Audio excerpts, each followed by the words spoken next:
Varicose veins కి సరైన చికిత్స కోసం సంప్రదించండి ఎవిస్ హాస్పిటల్.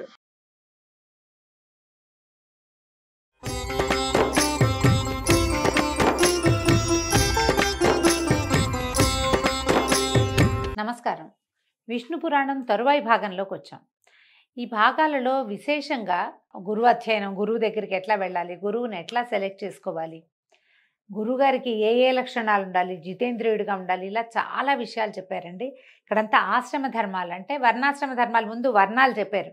అంటే ఏ జాతి వాళ్ళు ఎలా ప్రవర్తించాలి అనేది ముందు భాగంలో చెప్పి, ఈ భాగంలో మాత్రం ఆశ్రమ ధర్మాలు, అంటే మనం గృహస్థాశ్రమంలో ఉన్నప్పుడు ముందు బ్రహ్మచారిగా ఉన్నప్పుడు ఎట్లా ప్రవర్తించాలి, గృహస్థుగా ఉన్నప్పుడు ఎట్లా ప్రవర్తించాలి, వానప్రస్థం తీసుకుంటే ఎట్లాగా, ఒకవేళ మనం సన్యాసాశ్రమం స్వీకరిస్తే సన్యాసి ఎలా ఉండాలి అనేది చాలా బహువిధమైన విషయాల్ని చర్చ చేశారండి.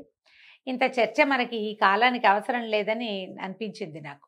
కానీ ప్రత్యేకంగానట ఇది చూడండి, సంప్రదాయానుసారం ఉపనయనం అయిన తర్వాత, అంటే బ్రాహ్మణ విద్యార్థులు, బ్రాహ్మణ క్షత్రియ వైశ్య విద్యార్థులు ఉపనయనం జరిగిన తర్వాత ఒక గురువు దగ్గరికి వెళ్ళి కొంతకాలం చదువుకోవాలి.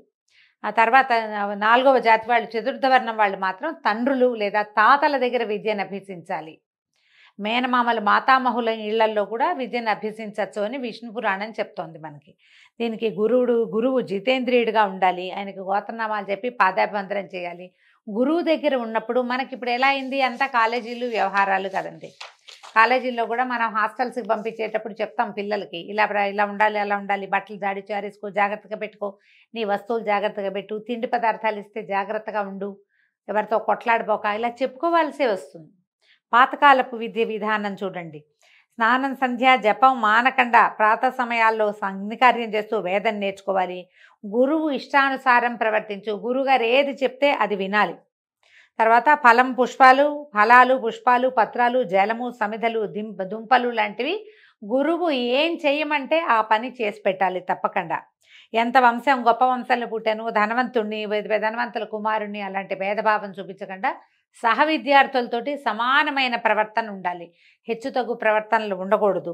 బ్రహ్మచర్యం పాటించాలి. గురుదక్షిణని యథాశక్తి సమర్పించి ఆయన అనుజ్ఞను పొంది తర్వాత గృహస్థు అవ్వాలి. ఈ బ్రహ్మచర్యాశ్రమంలో ఉండగా విద్యార్థి దశని ఎంత సజావుగా చేయాలో ఈ విష్ణు పురాణం చాలా స్పష్టంగా వివరంగా చెప్తుంది.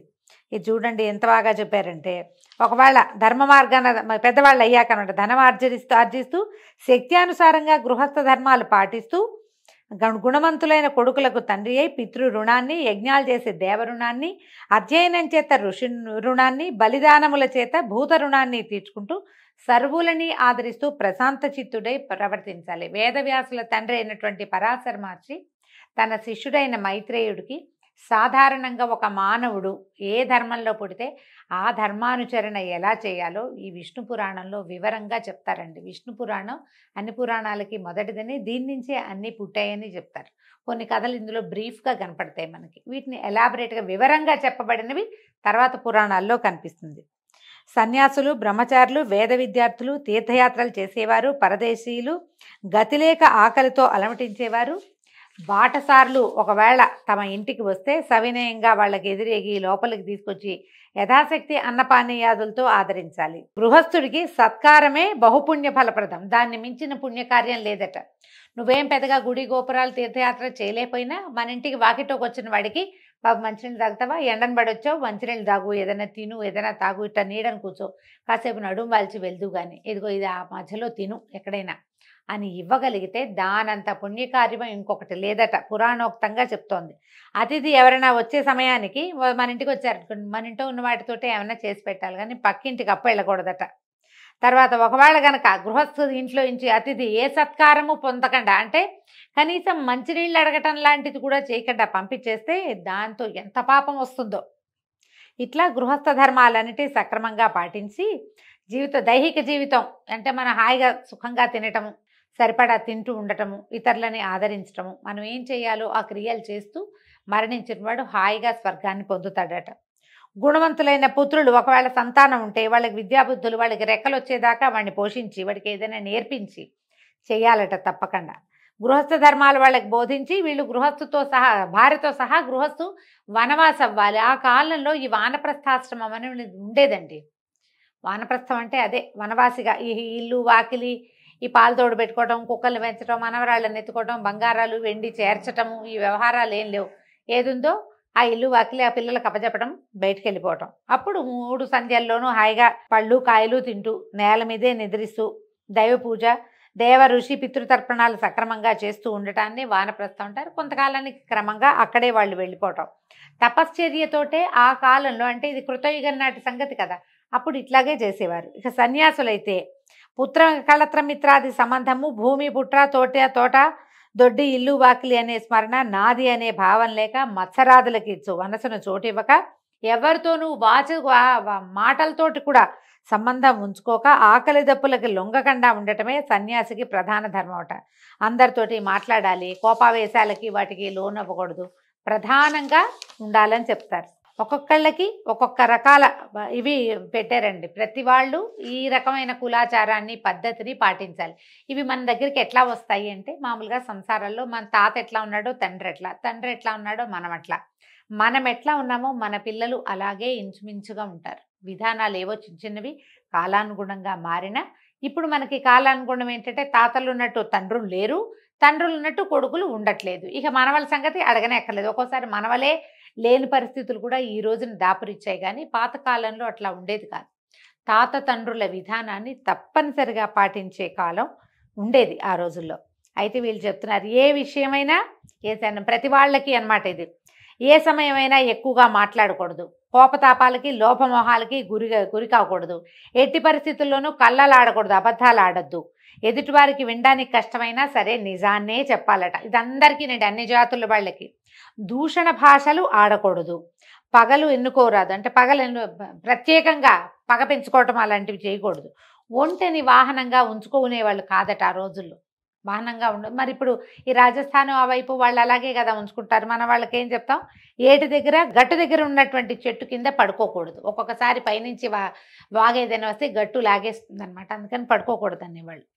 కులాచారం విడిచి ప్రవర్తించే వాళ్ళతోటి, దొంగతోటి, వెర్రివాడితోటి, పగవాడితోటి, పాపపు పనులు చేసేవాడితోటి, జార చోరులతోటి, అసత్య భాషణుడితోటి, విటునితోటి, అప్పులవాడితోటి, సత్కర్మలు ఆచరింపని వాడితోటి మైత్రి చేయకూడదు. ఇలాంటి స్నేహితులతోటి ఉంచుకోకూడదు స్నేహాన్ని.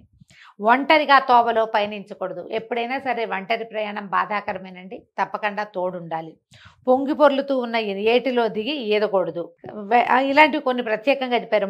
మాటికి బిగ్గరగా నవ్వడము, పళ్ళు కొరకటము, అనరాని మాటలాడటము, విచ్చలవిడిగా తుమ్మటము, అంటే తుమ్ము వచ్చినప్పుడు నువ్వు మొహానికి చెయ్యి అడ్డం పెట్టుకోకుండా తుమ్మటం, కానీ ఎంతసేపు తలగోక్కోవటం, ఇవన్నీ దుష్టచేష్టలు.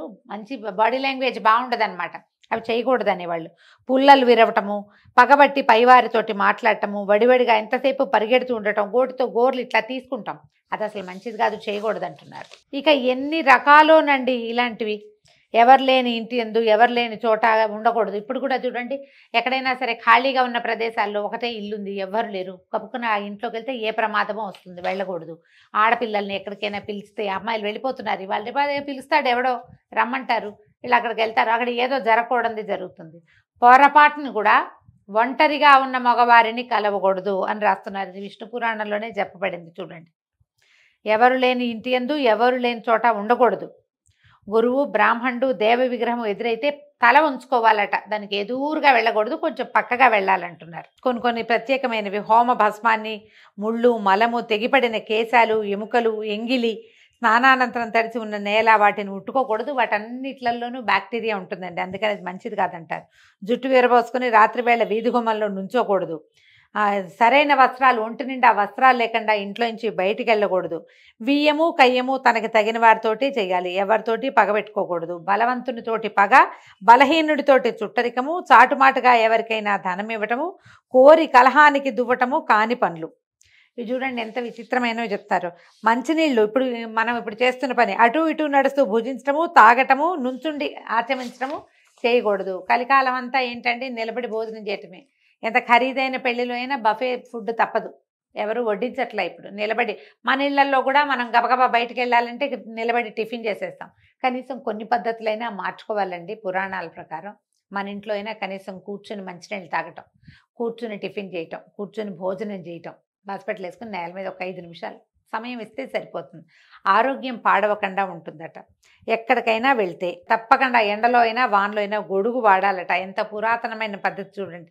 రాత్రిపూట అడవిలోకి వెళ్ళేటప్పుడు తోడు లేకుండా వెళ్ళకూడదు, ఆయుధం లేకుండా అసలు వెళ్ళకూడదట. కర్రో కత్తో ఖచ్చితంగా ఉండాలి. ఊళ్ళల్లో నుండి నాకు తెలిసి మా ఊర్లో కూడా పాలేళ్ళు వాళ్ళు పెద్దవాళ్ళు సాయంకాలం పూట బయటకు వెళ్తే కర్ర చేత్తో పుచ్చుకుని వెళ్ళేవాళ్ళు అండి. కర్ర లేకుండా నడిచేవాళ్ళే కదా. అందరి దగ్గర చేపాటి కర్రలు ఉండేవి. జ్ఞాపకం చేసుకోండి, మీ ఊళ్ళల్లో కూడా మీరు అలాంటివే చూసుంటారు.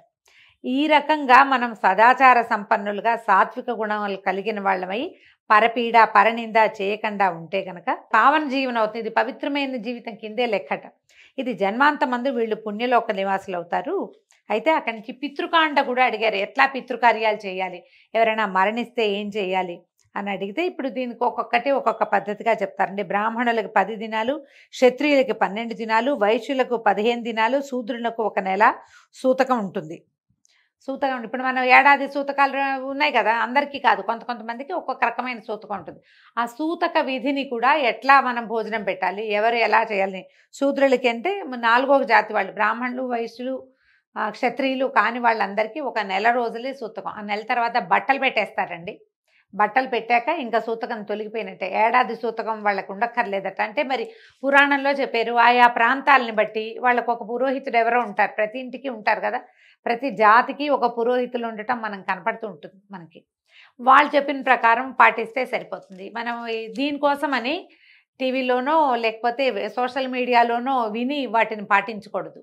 అవి ఎలా చేయాలంటే మన విధానం ఏమిటి అనేది, మన ఇళ్లలో ఆచారం ఏమిటి అనేది తెలుసుకుని దాని ప్రకారమే చేస్తేనే మంచిది. ఈ శ్రాద్ధ విధుల్లో కూడా కొన్ని తినచ్చు, కొన్ని తినకూడదు, కొన్ని పెట్టకూడదు, ఈ సమయంలో చేయకూడదు, ఇలాంటి విషయాలు కూడా చాలా ప్రత్యేకంగానే ఇందులో చెప్పారండి. అయితే ఏంటంటే దీంట్లో ఎవరైతే శ్రాద్ధ విధి నిర్వహిస్తారో వాళ్ళు నగ్నుడిని చూడకూడదు అని ఒక మాట ఈయన చెప్పారు. పరాశరుల వారు చెప్పేసరికి ఈ నగ్నుడంటే ఎవరు అని అడిగితే, చిన్నప్పుడు వేదాలు అభ్యసించి శాస్త్రాలు చదివి చక్కగా చిన్నప్పుడు దేవతార్చన అవి చేసి క్రమంగా పెద్దవాడైన తర్వాత తను చదివిన శాస్త్రాన్ని తన ఇంట్లో పాటించేటువంటి పద్ధతిని గనక ఎవడైతే నిందిస్తాడో వాణ్ణి నగ్నుడు అంటారట. నగ్నుడు అంటే వస్త్రాలు లేనివాడని కాదు, మన ఇంట్లో ఉంది ఆ విధానం, మన పద్ధతి అది, మనం అలాగే చదువుకున్నాం. మనకు ఒక 30 సంవత్సరాలు వచ్చేదాకా మనం అదే విధిని పాటిస్తూ వచ్చాం.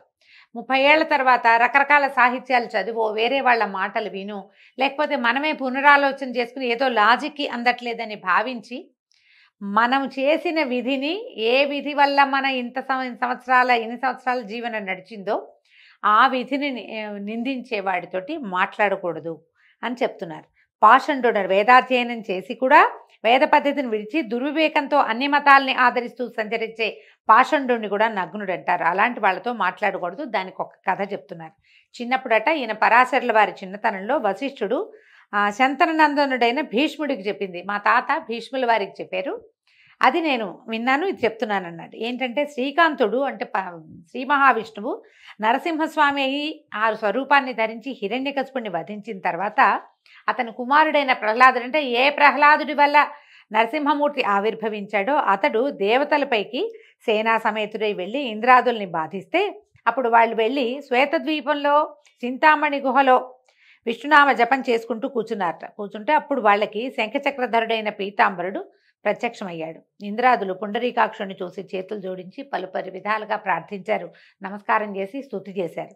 హిరణ్యకశిపుని కుమారుడి వల్ల మాకు ఇలాంటి ఆపద కలిగింది, సర్వేశ మమ్మల్ని రక్షించమంటే ఇప్పుడు ఈయన ఏమన్నాడు, ప్రస్తుతం దానవులు శ్రౌత స్మార్త క్రియలు అత్యాదరంతో చేస్తూ నిజధర్మవర్తనులుగా ఉన్నారు, వాళ్ళని మీరేం చేయలేరు, ధర్మాచరణ చేసినంత కాలము వాళ్ళని ఎవరు ఏమీ చేయలేరు, వాళ్ళు వేదాంగ పద్ధతిని నిజకుల ధర్మాన్ని విడిచి ప్రవర్తించేటట్టుగా వారి శక్తియుక్తులు అంతరించేటట్లుగా చేసే మీకు విజయాన్ని కలిగిస్తాను, అంతవరకు ఓర్చి ఉండండి అని తనలో ఇంచి ఒక పురుషుణ్ణి సృష్టించాడు. అతని పేరట మాయామోహుడట. ఆ పురుషుణ్ణి దేవతలకు చూపించాడు. ఈ పురుషుడు అసురులని వితండవాదంతో ముగ్ధుల్ని చేసి ధర్మకర్మ విముక్తుల్ని చేస్తాడు, మీకు గెలుపు కలిగిస్తాడు అని అదృశ్యుడయ్యాడు. ఎప్పుడైతే మన ధర్మాన్ని గురించి ఇతరులు ప్రశ్నించినప్పుడు వాళ్ళకి మనం సమాధానం చెప్పలేకపోతామో మనం మన ధర్మం నుంచి పక్కకి తొలగిపోతామండి. ఎప్పుడు ఇలాగే జరుగుతుంది. ఎవరైనా మనకి ఏమిటి, నువ్వు ఈ దేవుణ్ణి నమ్ముకున్నావు, ఇతని వల్ల నీకేమొచ్చింది, నీకు ఇన్ని ప్రాబ్లమ్స్ వచ్చాయి అని ఇలాంటి వితండవాదంతో మన ధర్మం నుంచి మనని పక్కకి తప్పించటం జరుగుతుంది. ఎప్పుడు కూడా అంతే. పూర్వం విష్ణుమూర్తే ఈ పని చేశాడు ఈ వ్యవహారంలో.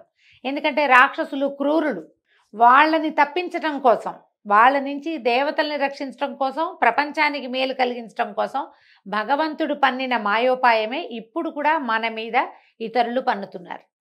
మన ధర్మం మీద ప్రశ్న వచ్చినప్పుడు సమాధానం చెప్పగలిగే స్థిరచిత్తత మనకి కావాలి అంటే సరిగ్గా ధర్మాన్ని తెలుసుకోవాలి, ధర్మాచరణ పట్ల అవగాహన కలిగి ఉండాలి. లేకపోతే దేవతలు దానవుల్లాగానే మనలోనే కొంతమంది విడిపోయి గొడవలు పడుతూ ఉంటాం. ఇంద్రాదులు ఏం చేశారట, ఆ పురుషుడిని తమ నివాసానికి తీసుకుపోయారు. అతను ఎట్లా ఉంటాడు, ఆ విచిత్రంగా నెమలి రెక్కల విసినకర్ర పట్టుకుని, బోడి తల, దిగంబరుడిగా కనిపించేటట్టుగా సన్నని పల్చటి ఎరుపు రంగు కట్టబట్ట కలిగిన వాడికి బట్ట కట్టుకుని తిరుగుతూ క్రమంగా నర్మదా నదీ తీరానున్న దానవుల వద్దకు వెళ్ళాడు. వాళ్ళ చేత తగిన మన్నన పొంది కూర్చున్నాడు. కాసేపు విశ్రాంతి తీసుకున్నాక ఇంపుగా సొంపుగా ఎంత చక్కగానో కబుర్లు చెప్తూ అడిగాడట, మీరు ఇహలోక సుఖాలా పరలోక సుఖాలా కోరి ఈ తపస్సు చేస్తున్నారు దేనికోసం అంటే, అప్పుడు వీళ్ళు ఏం చేశారు, వాళ్ళు చాలా ముద్దుగా చక్కగా అడిగారట, మాకు ఐహిక వాంఛ ఏం లేదండి, పారలౌకిక సుఖం కలిగే పద్ధతి ఏమిటో చెప్పండి అని అడిగేసరికి ఆ మనిషి, ఆ మానవుడు మాయామోహుడు ఇట్లా చెప్పాట, మీకు నా మాటల మీద నమ్మకం ఉంటే చెప్తాను వినండి, బతికినన్నాళ్ళు ఇక్కడ సుఖంగా ఉండటమే కావాలి, చచ్చిపోయిన తర్వాత ముక్తి అంటే ఆ ముక్తి ఎక్కడుంది, అది ఎక్కడుంది మనకు తెలియదు కదా. ఎంత తపస్సు చేసినా ఎంత చదివినా ఎక్కడో దైవం ఉందనుకోవటం భ్రాంతి. వేదశాస్త్రాలు కళ్ళలు, యజ్ఞం చేస్తే గోవధ చేసినట్టే ఆ పాపం తప్పదు.